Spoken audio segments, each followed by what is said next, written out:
আমরা আজকে এই জায়গায় দাঁড়িয়ে আছি শুধুমাত্র জুলাইয়ের কারণে। আমি এনসিপি থেকে জোটের মনোনীত প্রার্থী। তো সেক্ষেত্রে আমি শুরুতে এনসিপির কে ধন্যবাদ জানাই, আমার দলের আহ্বায়ক এবং যারা এই সিদ্ধান্ত নিয়েছেন, সিদ্ধান্তের সাথে আছেন, তাদেরকেও ধন্যবাদ জানাই যে তারা আমাকে এই জন্য যোগ্য মনে করেছেন এবং তারা দল থেকে আমাকে মনোনয়ন দিয়েছেন। পাশাপাশি আমি জামাত ইসলামকে ধন্যবাদ জানাই যে এই যে পলিটিক্যাল কমিটমেন্টের জায়গাটা, এটা তারা ঠিক রেখেছেন। একটা জোট আসলে একটা কমিটমেন্ট, সেটা দেশের স্বার্থে, জনগণের স্বার্থে আমরা একসাথে কাজ করব, এটাই আমাদের কমিটমেন্ট ছিল এবং জনকল্যাণের স্বার্থে। সেইখান থেকে দেখেন অনেক বড় বড় পার্টি আছে, তারাও জোট করেছেন, কিন্তু তারা কিন্তু তাদের পলিটিক্যাল কমিটমেন্ট বা জোটের প্রার্থীদেরকে, অনেক বেশি সিট থাকার পরেও তারা কিন্তু জোটের প্রার্থীদেরকে ওইভাবে সম্মান করেননি।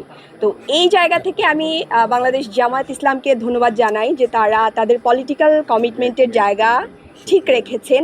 পাশাপাশি আমরা আজকে এই জায়গায় দাঁড়িয়ে আছি শুধুমাত্র জুলাইয়ের কারণে, এবং এটা জামাত ইসলামী এবং জোটের পক্ষ থেকে সিদ্ধান্ত হয়েছে যে আমরা একজন শহীদ পরিবারের প্রতিনিধিত্ব চাচ্ছিলাম। তো সেখান থেকে আমাদের সাথে শহীদ পরিবারের একজন প্রতিনিধি আছেন, একজন মা আছেন, শহীদ জাবিরের মা আছেন। এটাও অনেক বড় একটা বিষয়, যেই জুলাইয়ের উপর দাঁড়িয়ে আমরা আজকে এইখানে দাঁড়িয়ে আছি, সেই জুলাইয়ের একজন শহীদের মা আমাদের সাথে আছেন। এটা আমাদের জন্য অনেক বড় বিষয়।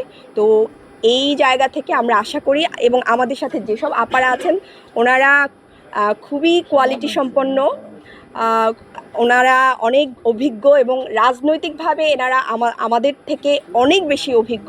আমি আশা করি এই যে জোটের যে নারীদের পথ চলা, এটা খুবই সুন্দর হবে এবং আমরা নারীদের সামাজিক সুরক্ষা, নিরাপত্তা, স্বাস্থ্য, শিশু স্বাস্থ্য, তারপর এই যে আইন প্রণয়নের ক্ষেত্রে যে ভূমিকা রাখা দরকার, এগুলো আমরা ইনশাল্লাহ একসাথে জনকল্যাণ স্বার্থে আমরা করতে পারবো ইনশাল্লাহ।